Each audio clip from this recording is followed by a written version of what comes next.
ಅಲ್ಲಪ್ಪ, ಆಗಿಲ್ಲಪ್ಪ. ನಿನ್ನ ಬಿಟ್ಟ ಬದುಕೋದಕ್ಕೆ ನನ್ನಿಂದ ಆಗ್ತಾ ಇಲ್ಲ. ಎಂತ ತಂದೆನ ದೂರ ಇಟ್ಟು ಬದುಕೋದು ಎಂತ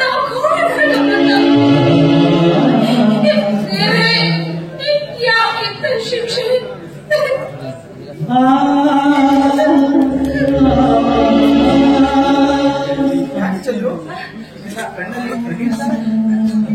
ಇಲ್ಲ ರೇ, ಇದು ಕಣ್ಣೀರಲ್ಲ, ಪನ್ನೀರು ಅಷ್ಟೇ.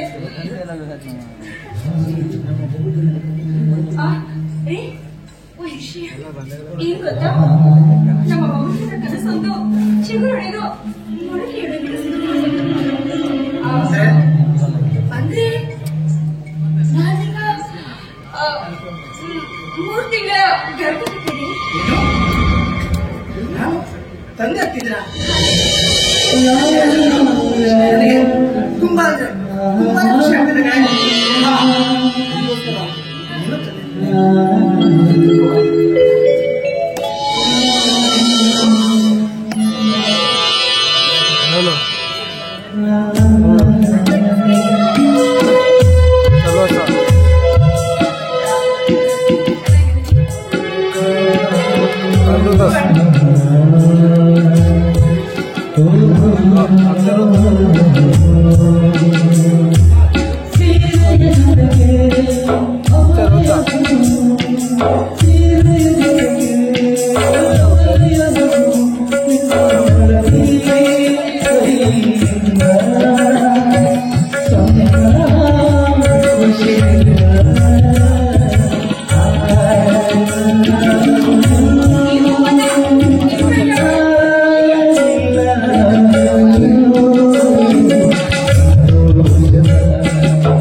ಯಾಕೆ ಹೋಗಿದ್ದ?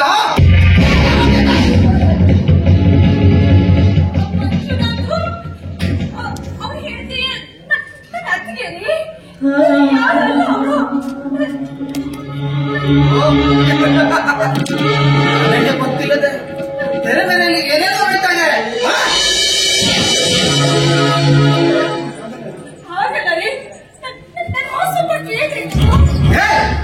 ಆಗೋಲ್ಲ ಹೀಗೋಲ್ಲ. ಇನ್ನು ಹೊಟ್ಟೆಯಲ್ಲಿ ಬೆಳೆತಿರೋ ಮಗುಗೆ ನಾನೇ ತಂದೆ ಅಂತ ಏನಾಗ ನನಗೆ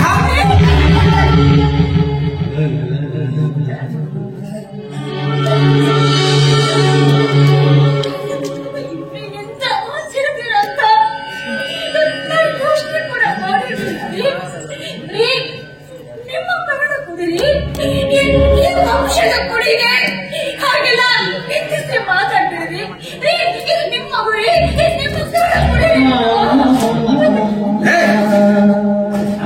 ನಾಚಿಕೆ ನಾಚಿಕೆ ಅಂತ ಹೇಳ್ಬೇಡ. ನಾಚಿಕೆ ಬರುವುದು ನಾನಲ್ಲ ನಿನಗೆ ಅಂತ ಮದುವೆಯಾಗಿ ಸ್ವರ್ಗಕ್ಕೆ ಸೇರಿಸ್ಕೊಂಡೆ. ಆದ್ರೆ ಈಗ ಯಾರಿದ್ದರೂ ಮದುವೆಯಾಗಿ ಆ ಬೆಟ್ಟಕ್ಕೆ ನಾನೇ ತಂದೆ ಪಾಠ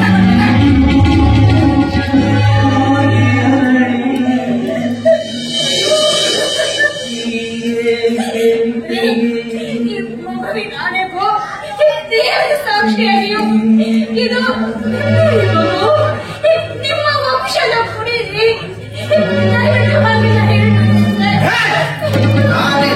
ನಾನೇ ತಂದೆ ಅಂತ ಪದೇ ಪದ ಹೇಳ್ಬೇಡ. ನೋಡು, ನಾನು ನಿನ್ನ ಗಂಡ ಹೌದೇ ಆದ್ರೆ ಮೊದಲು ಪಿಂಡವನ್ನು ತೆಗೆಸ್ಬೇಡ. ನಿನ್ನಪ್ಪನ ಹಾಗೆ ನಿನಗೂ ಕೂಡ ಮನೆಯಿಂದ ಹೊರಗೆ ಹಾಕ್ಬೇಕು. ಹೋಗಿ.